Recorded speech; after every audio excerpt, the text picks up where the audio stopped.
ইমনের কাছে 5টি গল্পের বই আছে যাদের গড় পৃষ্ঠা সংখ্যা 485।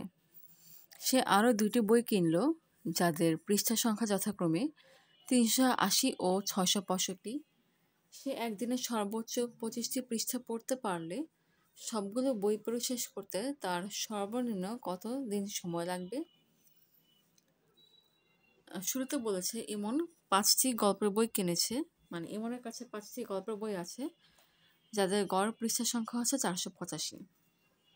তাহলে ইমনের কাছে যে 5টি গল্পের বই আছে সেই 5টি গল্প বইয়ের মোট পৃষ্ঠা সংখ্যা কি হবে?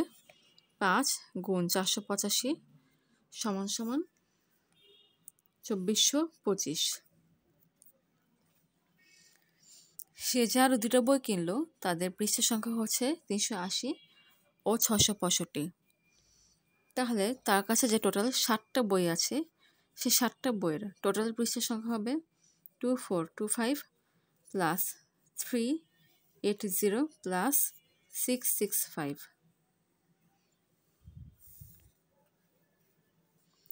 Equals to 3470। অর্থাৎ ইমনের কাছে যে এখন বর্তমানে মোট 60টা বই আছে সেই 60টা বইয়ের মোট পৃষ্ঠা সংখ্যা হচ্ছে 3470। প্রশ্নে বলেছে সে একদিনে সর্বোচ্চ 25টি পৃষ্ঠা পড়তে পারে। এখন এতগুলো পৃষ্ঠা সে কতদিনে পড়বে সেটা বের করতে হবে। তার জন্য এই সংখ্যাকে 25 দিয়ে ভাগ দিব। 25 একে 25, 9 7, 3 25 75, 2 2 0, 8 25 200।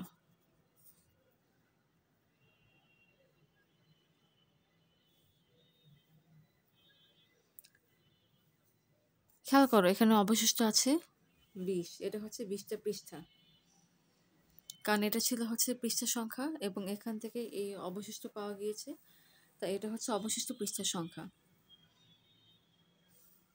খেয়াল করো 138 দিন বই পড়ার পরে, মানে 138 দিনে সে প্রতিদিন 25 পৃষ্ঠা করে বই পড়ার পরে তার অবশিষ্ট আরও 20টা পৃষ্ঠা বাকি থাকবে।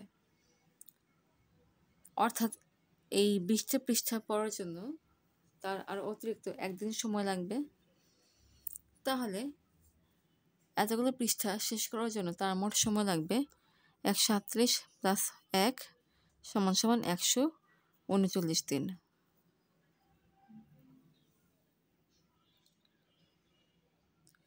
এই সংখ্যাটাকে এভাবে দেখাতে পারি 3470 সমান সমান 25 গুণ 138 প্লাস 20। 138 দিনে প্রতিদিন সে 25টা করে পৃষ্ঠা পড়ে, অবশিষ্ট আর 20টা পৃষ্ঠা থাকে। এটা পড়ার জন্য সে আরও একদিনের সময় নেবে, তাই তার মোট 139 দিন সময় লাগে। তাই এটাই অ্যান্সার।